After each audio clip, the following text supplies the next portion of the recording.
চলো আজ তোমাদের সঙ্গে একটা রেসিপি শেয়ার করি। প্রথমেই নিয়েছি চিকেনের দুটি সলিড পিস, তারপরে চিকেনটাকে সরু সরু করে কেটে নিয়েছি, সাথে নিয়েছি গোটা গন্ধরাজ লেবু আর কিছুটা গন্ধরাজ লেবুর পাতা। প্রথমেই লেবুর পাতাগুলোকে ধুয়ে সরু সরু করে কুচিয়ে নিয়েছি এবং লেবুটার খোসাটা চেঁচে নিয়েছি, তার সাথে লেবুর কিছুটা পিসও করে নিয়েছি।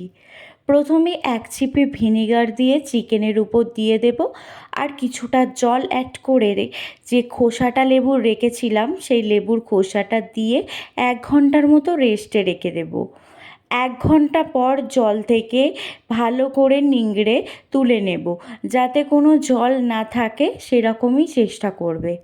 তো তারপরেই আমি অ্যাড করে দিয়েছিলাম পেঁয়াজ বাটা, তার সাথে রসুন বাটা, আদা বাটা এবং কাঁচা লঙ্কা বাটা, আর তারপরে যে লেবুর খোসাটা চেঁচে রেখেছিলাম সেইটাই দিয়েছিলাম, আর তার সাথে লেবুর পাতাটা যে কুচিয়ে রেখেছিলাম সেটা দিয়ে দিলাম, আর সাথে দিয়েছি দুটো গোটা ডিম এবং ভালো করে ম্যারিনেট করেছিলাম। কিছুক্ষণ পরে অ্যাড করেছিলাম গোলমরিচের গুঁড়ো এবং ব্ল্যাক সল্ট, তোমরা চাইলে সাদা নুনও দিতে পারো, আর তারপরে রেখে দিয়েছিলাম 1 ঘন্টার মতো রেস্টে।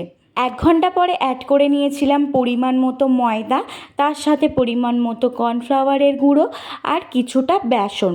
তো তারপরেই ভালো করে ম্যারিনেট করে নেব, আর এইদিকে ওভেনে গরম করতে বসিয়ে দিয়েছি তেলটাকে। তেল গরম হয়ে গেলে আস্তে আস্তে পকোড়াগুলোকে ছেড়ে দেবে তেলের মধ্যে, আর গরম গরম ভাজা তুলে নেবে, লাল লাল করে ভাজা হয়ে গেলে তুলে নেবে। তো খেতে তো দারুণ হয়েছিল, তোমরাও ট্রাই করে দেখতে পারো। এটা যদি একটি কাসুন্দির সঙ্গে খাওয়া যেত আরও ভালো লাগতো।